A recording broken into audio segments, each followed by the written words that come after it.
Hey folks, it's Jeremy Hamilton with 5280 Angler with a fishing report. It is now mid-August, or sorry, mid-October, and things are shaping up kind of nice everywhere. As you can see, I'm at Boxwood Gulch today. If you haven't been here, well, you wouldn't recognize it, but if you have, maybe you do recognize it. Anyway, all of our private water's been fishing really good recently.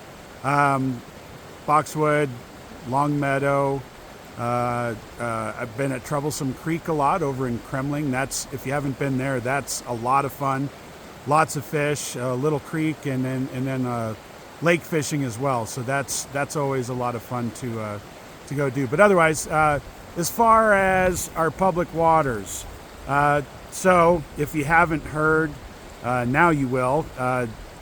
Out at the Dream Stream about a week or so ago, Parks and Wildlife had the water lowered to about 32, 33 CFS, so they could do an electroshocking, and that was really not a good idea. Apparently, it did. I haven't been out there, or I didn't see it, but it did kill a lot of fish. Some of those big browns were up in there to spawn. It did kill some of those fish, and you know, I'm sure it kept some from coming up. But the water is back up. It's back up. Last I looked, around 90 or so, give or take a few. So it's fishable again. Given what happened, the situation out there, I personally I give it a rest. Those fish have been through enough. We want them to be able to spawn successfully.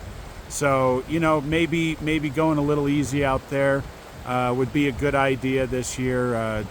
You know, we don't want that fishery to die off. You know, there's a lot of theories on what's been going on out at the Dream Stream in the last few years. I have my own theories, but I definitely won't get into that. But that fishery has definitely been taking a beating. And then, you know, there's a lot of people out there fishing it, and people looking for big fish, and there's certainly big fish out there. But that's a fishery that's really kind of taken a beating over the last couple of years. And you know, this time of year, I think it's a pretty good idea to kind of give it a break. There's plenty of other waters to go fish. Plus, there's just so many stinking people out there. I personally don't like going and fighting with the crowd. So anyway, that's Dream Stream. You know, if you do go out there, my standard fall rig would be dark brown worm, followed by an egg. And I do pegged eggs. I do a little pegged egg with usually like a red Rainbow Warrior below that, and then I'll do an RS2. That's a pretty standard rig for me. I rarely deviate from that. The RS2, I'll do either a gray or a black, but that's just a rig that when those browns and the kokanee are in that river, that rig just works. And I've never found a need to really deviate from that. So that's all I'm going to give you for that river. You know, you can always fish streamers out there too with those big lake run fish. The streamers will always work.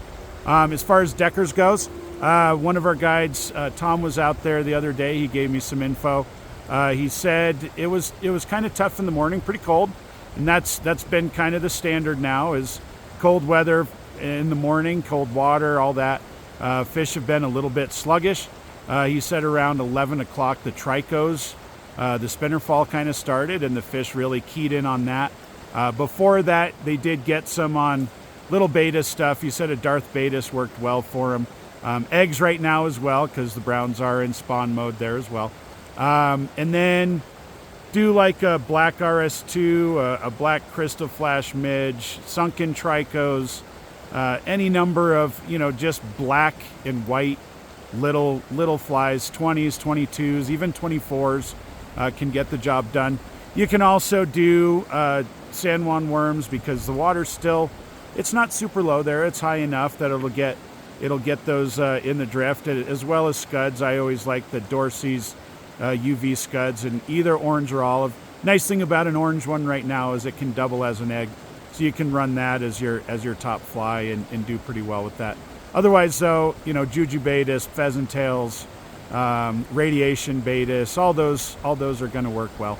And basically, fly selection, pretty much anywhere you go this time of year is going to be about the same. Minus the tricos on some of the rivers. Colorado and Williams Fork they're at extremely fishable levels right now. And of course the browns are spawning there as well. So that's a good place to go. Crowds are a little bit less there, just because it does take a little more effort to get out there, as well as the eagle. All the aforementioned flies are going to work there just as well as anywhere else. On the Colorado and Williams Fork, though, another fly I like to add in there is just an olive leech, like a pine squirrel leech or mini leech or whatever your favorite leech is. Olive tends to work very well out there.